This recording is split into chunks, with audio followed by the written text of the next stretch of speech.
Morning बच्चों, हिंदी की पाठशाला में आपका स्वागत है। आइए आज हम लोग पढ़ेंगे पाठ 15, ये जो एक कविता है। अब तक हम लोग पाठ 14 तक पढ़ चुके हैं। तो पाठ 14 जो है वो आप लोगों को ऑनलाइन क्लास में पढ़ाया गया है, इसलिए उसे छोड़ दिया गया है। अभी हम लोग शुरू करेंगे पाठ 15 से। तो आइए इस कविता को पढ़ते हैं। आल पीन के सिर होता पर बाल न उस पर होता एक, कुर्सी के दो बाहें हैं पर गेंद नहीं सकती है फेंक। कंघी के हैं दांत मगर वह चबा नहीं सकती है खाना, गला सुराही का है पतला किंतु न गा सकती गाना। होता है मुंह बड़ा घड़े का पर वह बोल नहीं सकता, चार पांव टेबल के होते पर वह डोल नहीं सकता।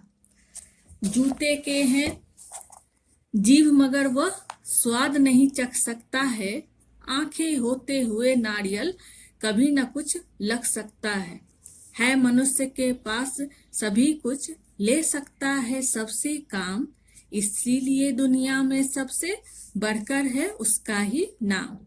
कवि है रमापति शुक्ल। तो बच्चों, ये है कविता पाठ 15 सबसे बढ़कर हम। आप लोग इस कविता को पढ़िएगा और कॉपी में लिखिएगा इसे।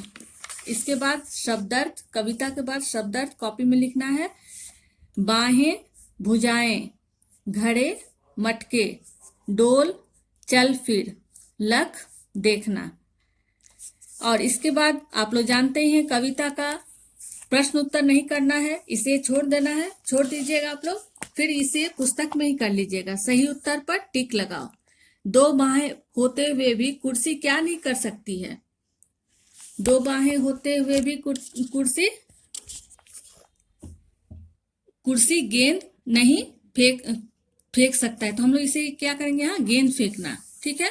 इसके बाद है बड़ा मुंह किसका होता है? बड़ा मुंह किसका है? कविता पढ़िए तो देखिएगा, उसमें दिया गया है घड़े का। यहाँ टिक कीजिए। नारियल में कौन सा अंग मनुष्य जैसा होता है? तो आंख है ये। ठीक है, इस तरह से इसे टिक कर लीजिएगा। इसके बाद है भाषा से। भाषा से आप लोग सभी जितना दिया गया है सबको आप लोग पुस्तक में ही कर लीजिएगा। पुस्तक में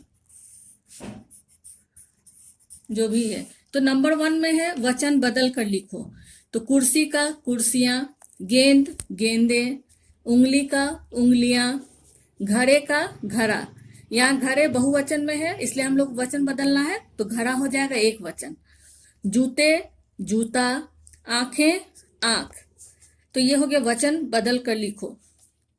इसके बाद है समान अर्थ वाले शब्दों का मिलान करो। तो समान अर्थ वाले शब्दों का यहाँ पर मिलान, मैच द फॉलोइंग दिया गया है तो आपको मैच करना होगा। लेकिन आप लोग इसे शब्दार्थ के हिसाब से भी लिख सकते हैं। जैसे लिख सकते हैं, जैसे बाल, बाल को यहाँ पर डैश देकर यहाँ लिख सकते हैं केश। दांत है, यहाँ डैश देकर दंत लिख लीजिएगा। घड़ा को डैश देकर मटका, जीव को जीवा, इस तरह भी लिख सकते हैं। नहीं तो यहाँ इस तरह से पुस्तक में मिलान कर लीजिए। ठीक है। नेक्स्ट हम लोग अगले पेज में देखते हैं क्या है। यहाँ है उल्टे अर्थ वाले शब्द। उल्टे अर्थ वाले शब्द यहाँ देखिए, शब्द दिया ही गया है आप लोगों को, बस इसमें से देखना है और लिखना है। पतला का क्या होगा? मोटा। बड़ा का छोटा। अधिक का कम। जल्दी का देर।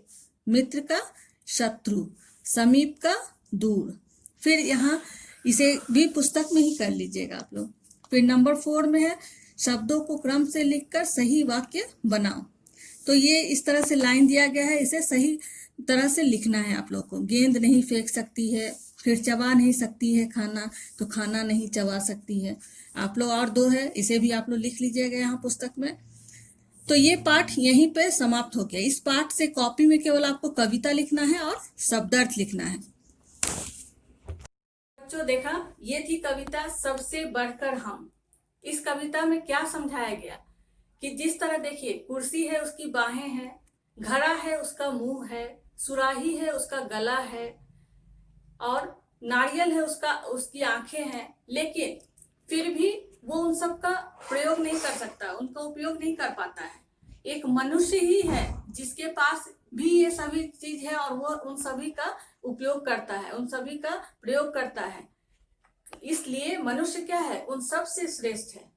मनुष्य श्रेष्ठ क्यों है? क्योंकि वो जानता है कि वो अपने हाथ को कैसे यूज कर सकता है, अपने आंखों को किस लिए यूज कर सकता है, मुंह को किस लिए यूज कर रहा है। तो हम लोग श्रेष्ठ, अपने आप को हम लोग श्रेष्ठ किस लिए कर समझते हैं? क्योंकि हम लोग हर चीज का उपयोग जानते हैं, सही उपयोग जानते हैं। बाकी जो चीजें हैं, जो वस्तुएं हैं, उनके पास वो सब चीज होते हुए भी वो लोग उसका उपयोग नहीं कर पाते हैं। तो इसमें, इस कविता में हमें यही बतलाया गया कि मनुष्य श्रेष्ठ क्यों है। ठीक है, आप लोग इस कविता में को पढ़िएगा, कविता को लिखिएगा और शब्दार्थ लिखिएगा। ये वीडियो में इस पार्ट में थोड़ा कम ही इसलिए भी दिया गया है करने के लिए, क्योंकि इससे पहले भी जो है आप लोग को 14 जो है वो लिखने के लिए दिया जाएगा असाइनमेंट आपके व्हाट्सएप ग्रुप पर, आप लोग उससे कर लीजिएगा। फिर ये कविता लिखिएगा और अगली कक्षा में हम लोग पार्ट 16 पढ़ेंगे, जो कि लास्ट चैप्टर है हमारे सेमेस्टर का, और परीक्षा भी सामने है। तो आप लोग पढ़ाई पर भी ध्यान दीजिएगा। ठीक है, तब तक के लिए धन्यवाद।